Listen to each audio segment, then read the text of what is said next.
রাজধানীর জিগাতলা এলাকায় একটি হোস্টেল থেকে এনসিপি নেত্রী জান্নাত আরা রুমির ঝুলন্ত মরদেহ উদ্ধার করেছে পুলিশ। প্রাথমিক ধারণায় পুলিশ পারিবারিক কলহ থেকেই আত্মহত্যা করেছে জানায়। তবে এনসিপির পক্ষ থেকে দাবি করা হচ্ছে আওয়ামী লীগের সাইবার বুলিংয়ের শিকার হয়ে আত্মহত্যা করেছেন রুমি। নির্বাচন সামনে রেখে জুলাই যোদ্ধারা হুমকি ও হামলার শিকারের উদ্বেগ জানিয়েছে এনসিপি। বিস্তারিত জানাচ্ছেন আলওয়ান খান। 13 নভেম্বর দুপুর 1:30 ধানমন্ডি 32 নম্বরে জয় বাংলা স্লোগান দিয়ে এক নারী হামলার শিকার হয়। ওই নারীকে প্রহার করা নারীটি ছিল জান্নাত আরা রুমি। সকালে সেই রুমির ঝুলন্ত মরদেহ রাজধানীর ঝিগাতলার এক হোস্টেল থেকে উদ্ধার করে পুলিশ। তিনি এনসিপির ধানমন্ডি থানার যুগ্ম সমন্বয়কারী। প্রাথমিক ধারণায় পুলিশ জানায় পারিবারিক কলহের জেরেই আত্মহত্যা করেছেন।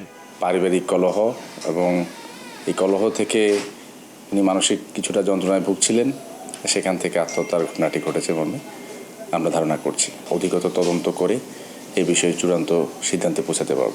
তবে আওয়ামী লীগের হুমকি ও সাইবার বুলিংয়ের শিকারে আত্মহত্যা করেছেন বলে ফেসবুক পোস্টে জানান এনসিপির কেন্দ্রীয় যুগ্ম সদস্য সচিব তারেক রেজা।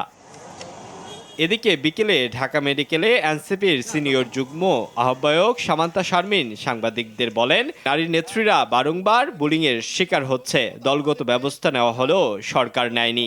রুমির প্রত্যেকটা অ্যাকাউন্টে, প্রত্যেকটা কমেন্টে এবং তার যে লাস্ট পোস্ট ছিল হাদির সুস্থতা কামনায়, তার লাস্ট পোস্ট ছিল, আপনারা দেখেছেন। এই লাস্ট পোস্টের কমেন্টে পর্যন্ত তাকে বুলিং করা হয়েছে।